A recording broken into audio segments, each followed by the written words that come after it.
శ్రీ గురుభ్యో నమ. అందరికీ వందనం. శ్రీశైలం మహాపుణ్యతీర్థక్షేత్రం మనకందరికీ తెలుసు.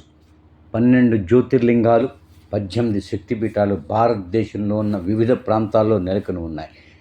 కానీ ఒకే క్షేత్రంలో జ్యోతిర్లింగంగా ఈశ్వరుడు, శక్తిపీఠం కింద అమ్మవారు కొలువైన క్షేత్రాలు చాలా కొద్దిగా ఉన్నాయి. వాటిలో అగ్రస్థానం వారణాసి అయితే, రెండవ స్థానం శ్రీశైలం. వారణాసి గంగా తీరంలో ఉంటుంది, శ్రీశైలం కృష్ణా తీరంలో ఉంటుంది. కానీ వారణాసికి శ్రీశైలంకు ఉన్న ఒక ప్రధానమైన వ్యత్యాసం ఏంటంటే, వారణాసిలో ఆది దంపతులు విడివిడిగా దూరంగా కొలువై ఉంటారు. కానీ శ్రీశైలంలో ఒకే ప్రాంగణంలో శ్రీ మల్లికార్జున స్వామి, శ్రీ బ్రహ్మరాంబాదేవి దర్శనమిస్తారు మనకి.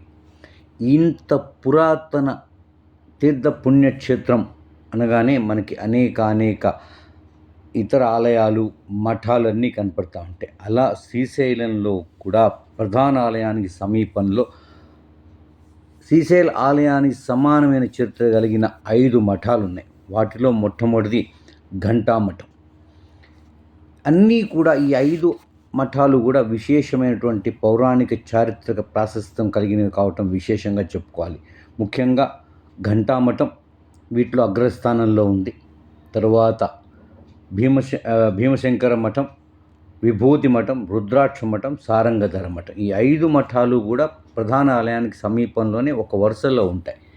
కొన్ని సంవత్సరాల కిందట ఈ ఘంటా మండపం పూర్తిగా శిథిలావస్థలో ఉంటే దాన్ని పునర్నిర్మించడం జరిగిందని చెప్తారు. ఈ మఠాలన్నింటిలో ఉన్న విశేషం ఏంటంటే, ఒక ఆలయం మాదిరి కనపడితే అన్నీ కూడా ఎర్ర ఇసుక రాతితో నిర్మించారు. చాలా సుందరంగా ఉంటాయి, చక్కగా చూడడానికి. సువిశాలమైన ప్రాంగణంలో పచ్చని ప్రశాంత వాతావరణంలో ఉండే ఘంటామఠంకి చాలా కథలు ఉన్నాయి ఇలా ఏర్పడటానికి. ముఖ్యంగా అసురుడైన ఘంటాకరుడు అనేవాడు మరణించడం వలన దేవతలు చాలా ఆనందపడి ఈ క్షేత్రంలో ఈ ఘంట కట్టారని చెప్పేసి చెప్తారు. తరువాత ఇక్కడ చాలామంది సిద్ధులు, మహర్షులు తపస్సు చేశారని, వారిలో ముఖ్యుడైనటువంటి శ్రీ ఘంటాకర్ణ సిద్ధుడు ఇక్కడ చాలా సంవత్సరాలు తపస్సు చేసి ఈశ్వరానుగ్రహం పొంది ఈశ్వరుణ్ణి ఇక్కడ స్థిరపడమని కోరి ఆయన ఇక్కడ స్థిరపడేలా చేశారని కూడా చెప్తారు. గంట చూశారు కదా, ప్రస్తుతం ఉన్న ఈ గంట సుమారు 600 సంవత్సరాలు చెప్తారు. కింద ఉన్న గుండం అమృత గుండం అంటారు. మహాశివరాత్రి నాడు ఏ ముగ్గురైనా కూడా పూనుకొని ఈ గంట నిరంతరంగా ఒకళ్ళు వాయిస్తూ ఉంటే, ఒకళ్ళు ఈ అమృత గుండం నుంచి నీరు తీసి స్వామికి అభిషేకం చేస్తే వారికి ఖేచరీ విద్య అంటే గాలిలో ఎగిరే విద్య సంప్రాప్తిస్తుందని చెప్తారు.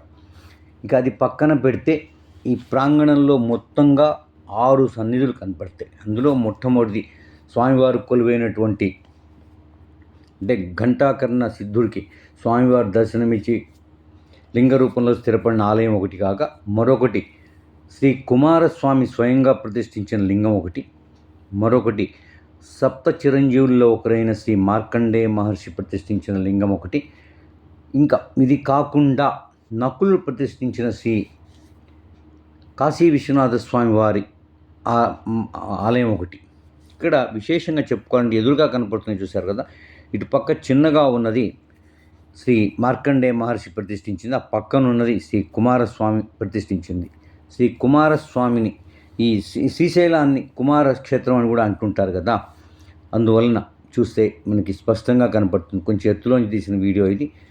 ఇక్కడ ఎదురుగా కనపడుతున్నది ప్రధాన ఆలయం. ఈ ఆలయంలో స్వామివారు దక్షిణాముఖంగా ఉంటారు. దక్షిణాముఖంగా ఉండే ఈశ్వర ముఖాన్ని అఘోర ముఖం అంటారు. ఈ ముఖ దర్శనం మూలాన మనకి అజ్ఞానం తొలగిపోతుంది.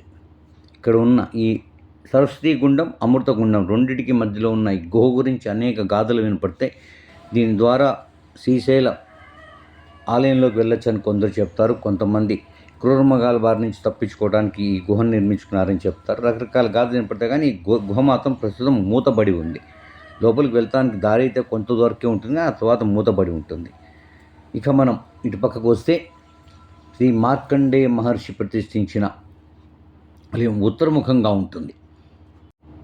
ఉత్తరముఖం ఉండే శ్రీ స్వామివారి లింగ దర్శనాన్ని వామదేవం అంటారు. ఈ దర్శనం మూలాన ఈ మార్కండేయ మహర్షి ప్రతిష్ఠించిన ఈ లింగాన్ని పూజలు చేయటం వలన ఆరోగ్యం ప్రాప్తిస్తుందని చెప్తారు. చాలామంది వచ్చి ఇక్కడ అనారోగ్యాన్ని బారి నుంచి తప్పించుకోవడానికి ఇక్కడ పూజలు చేస్తూ ఉంటారు. ఈ చూసారు కదా, నెంబర్లు కనపడుతూ ఉంటాయి మనకి ఇక్కడ ఈ రాళ్ళ మీద. అంతా శిథిలమైన ఆలయాల్ని పునర్నిర్మించారు కొన్ని సంవత్సరాల క్రితం. చూసారు కదా, చక్కగా ఉంటుంది.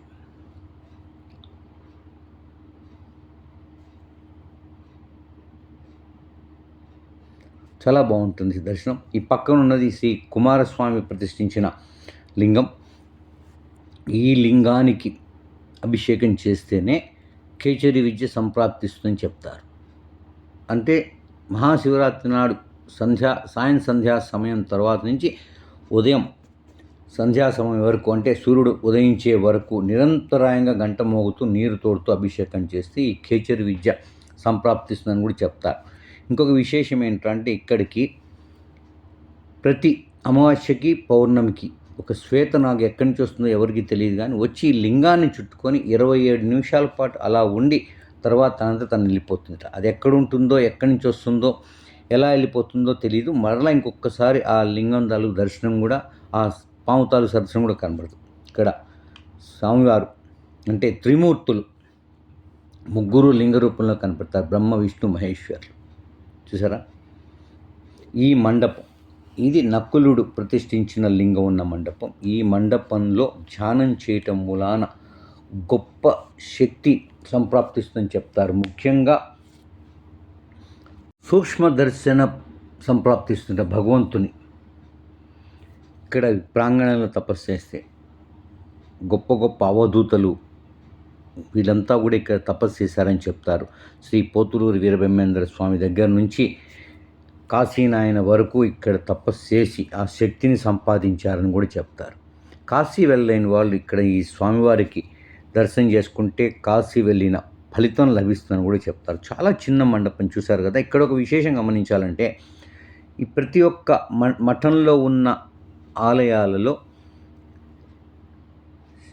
శివలింగం ఉన్నది ఒక పక్కన ఉంటే దానికి ఎదురుగా ఉన్న మరో మండపంలో నందీశ్వరుడు కొలువై ఉంటాడు. ఈ రెండింటి మధ్యలో ఉన్న ప్రదేశంలోంచే మనం నందిని అటు స్వామివారిని దర్శించిన అవకాశం ఉంటుంది.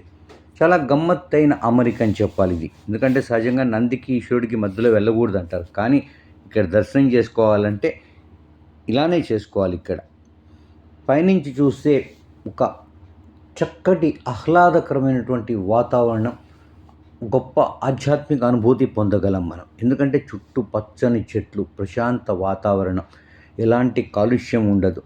ఒక రకమైనటువంటి ఆధ్యాత్మిక ప్రకంపనలు మనలో మనకి తెలియకుండానే పుట్టుకొస్తాయి. చూసారు, ఇది మార్కండేయ మహర్షి, అటు పక్క ఉన్నది శ్రీ కుమారస్వామి. ఇక్కడ ఇంకొక విశేషం కూడా ఉంది. కర్ణాటక భక్తులు పెద్ద సంఖ్యలో ఇక్కడికి వస్తూ ఉంటారు. ఎందుకు కారణం ఏంట్రా అంటే ఇక్కడ శ్రీ కొత్తూరు బసవేశ్వర సిద్ధులు ఈ క్షేత్రంలో చాలా సంవత్సరాలు తపస్సు చేసి ఇక్కడే సమాధి చెందారు. వారి సమాధి మందిరం కూడా ఇక్కడే ఉంటుంది. ఇక మనం ప్రధాన ఆలయంలోకి వెళ్తే ఈ ఆలయం ముఖంగా ఉంటుంది. ఈ దక్షిణముఖంగా ఉండే స్వామివారి దర్శనం ఇందా చెప్పుకున్నట్లు అఘోర దర్శనం అంటారు. అఘోర దర్శనం వలన అజ్ఞానం తొలగిపోతుంది, అహంకారం అణిగిపోతుంది, ఆధ్యాత్మిక మార్గదర్శకత్వం లభిస్తుందని చెప్తారు. ఇక్కడ కొత్తగా పెట్టినటువంటి శ్రీ కుమారస్వామి, శ్రీ వినాయక విగ్రహాలు గర్భాలయానికి వెలుపల ఉంటాయి. ఇంకొక విశేషం ఏంటంటే ఇక్కడ ఉన్న నందులు, చాలా వరకు ఉన్న మఠాలలో అధిక శాతం నందులు ఎడంకాలెత్తి కనపడతాయి. ఇలా ఎడంకాలెత్తి ఉన్న నందిని సజీవ నందీశ్వర రూపం కింద చెప్తారు. ఆయనలో ప్రాణం ఉంది, స్వామివారి పిలుపు మేరకు వెంటనే స్పందిస్తారు అని కూడా ఒక ఇది ఉంది, నమ్మకం భక్తుల్లో. చూశారు కదా, ఇక్కడ కూడా చిన్న నంది కానీ చక్కగా ఉంటుంది. గర్భాలయంలో స్వామివారు ఉంటారు. ఇంకొక విశేషం ఏంటంటే గర్భాలయంలో చిన్న లింగ రూపంలో చూస్తే ఈ లింగం కూడా మన మల్లయ్య స్వామి లింగంలానే కనపడుతుంది మనకి. చాలా చిన్న లింగ రూపంలో స్వామివారు కొలువు తీరు ఉంటారు. చెప్పాను కదా, పడమర ముఖం అని. పక్కనే స్వామివారి ఆలయానికి వెలుపల పక్కనే చిన్న ఆలయంలో శ్రీ కౌమారీ దేవి కొలువు తీరు ఉంటారు. ఈమె సప్తమాతృకల్లో ఒకరు. అదేవిధంగా రెల్లు పదుల్లో పడిన వీర్య నుంచి ఉద్భవించిన 6 శిశువులు, అంటే కుమారస్వామి వారి ప్రథమ రూపాలు. 6 మందికి పాలిచ్చి పెంచిన కృతికా కన్యలో ఈమె ఒకటని చెప్తారు. ఈమెకి పూజ చేయటం వలన సంతానం, అదేవిధంగా వివాహం అవుతుందని కూడా ప్రజలు విశ్వసిస్తారు. 6 ముఖాలతో ఉన్న ఈ కౌమారీదేవి అత్యంత శక్తివంతమైన దేవతగా చెప్తూ ఉంటారు. ఈమె ఆలయం ప్రధాన ఆలయానికి పక్కనే ఉంటుంది. చెప్పాలి అంటే మళ్ళా మనం ఇక్కడికి వస్తే స్వామివారి లింగ రూపాన్ని చూసుకుంటే ఎంత ఆనందం కలుగుతుందంటే, స్వామివారి రూపాన్ని చూస్తే అచ్చం శ్రీశైలం ప్రధాన ఆలయంలో మల్లయ్య స్వామి లింగం ఎలా ఉంటుందో అలానే ఉంటుంది. ఈ వీడియో మీకు నచ్చినట్లయితే లైక్ చేయండి, షేర్ చేయండి. మిగిలిన 4 మఠాల గురించి కూడా త్వరలో మీ అందరి ముందుకి తీసుకొచ్చే ప్రయత్నం చేస్తున్నాం. నమః శివాయ, నమః శివాయ, నమః శివాయ, నమః శివాయ, నమః శివాయ, నమః శివాయ, నమః శివాయ, నమః శివాయ.